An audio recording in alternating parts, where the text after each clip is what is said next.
ပြောမယုံကြုံဘူးမှတိကျမဲ့ဖုံးရွှေပညာရဲ့အမှတ်သားစရာများဖုံးရွှေကလော်ကီမှာလစ်လူရှုထားလို့မရတဲ့ပညာရဲ့ပါကန်ကိုင်းကြီးကျိုးကိုကြော်ပြီးဖုံးရွှေနီးနဲ့ယုံကြည်ဖို့မဟုတ်ပဲကံပွင့်လက်တက်လာအောင်ဒါလေးတွေမသားထားရန်မျှဝေပေးလိုက်ပါတယ်အိမ်တကမာကြီးနဲ့နောက်ဖေးပတင်းပေါက်တန်းနဲ့ဖြစ်နေရင်ဝင်သမျှငွေအကုန်ပြန်ထွက်တတ်ပါတယ်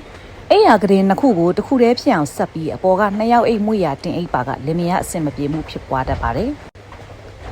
ကိုအမြဲသုံးနေတဲ့ဖုံးဝေါ်ပြပါကိုလက်တိတ်စီတဲ့နမိတ်မကောင်းတဲ့ပုံတွေမထားသင့်ပါပတ်စံအိမ်နဲ့ဖုံးကိုအိမ်သားထဲမယူအပ်ပါဘူးကိုသုံးနေကြပစ္စည်းတွေဟာငွေဝင်လန်းနေမှုမြင့်မြတ်တဲ့နေရာမှာပဲထားသင့်ပါတယ်ပတ်စံအိတ်ကိုပြစ်မချရပါဘူးပတ်စံအိတ်ထဲပြုံးစပြင်းနှောင်းတွေထည့်ရင်ငွေမမြဲတတ်ဘူးဆိုတာတကယ်ပါဖျားစင်ကအိမ်ဝင်တကမတ်ကြီးကိုကြောပေးထားသလိုမဖြစ်ဖို့အသိအရေးကြီးပါတယ်အိမ်နေရာမှာလေကားထောင်ထားရင်အမှုအခင်းကြုံရတတ်ပါတယ်နောက်ပြီးအိမ်တကပတ်ဝမှာအမိုက်ပုံးထားရင်မကောင်းတဲ့ဓာတ်တွေစုပ်ယူတတ်ပါတယ်တင်ချိုက်မြေမှာနေတဲ့သူဆိုတဘွားလုံးမောင်မိုက်ပြီးအကြည်ဓာတ်ပြတ်တတ်ပါတယ်ဖုံးရွှေမှာအရေးကြီးဆုံးက1အိမ်တကမာကြီး2ဖျားစဉ်3အိတ်ခန်း4အလုတ်ခန်းနဲ့မိဖို့ကြောင့်အိမ်သားတွေမှာဓာတ်တက်ရောက်မှုရှိတာမို့အိမ်သူအိမ်သားဖို့အကျိုးတက်ရောက်မှုကြီးမားလာပါတယ်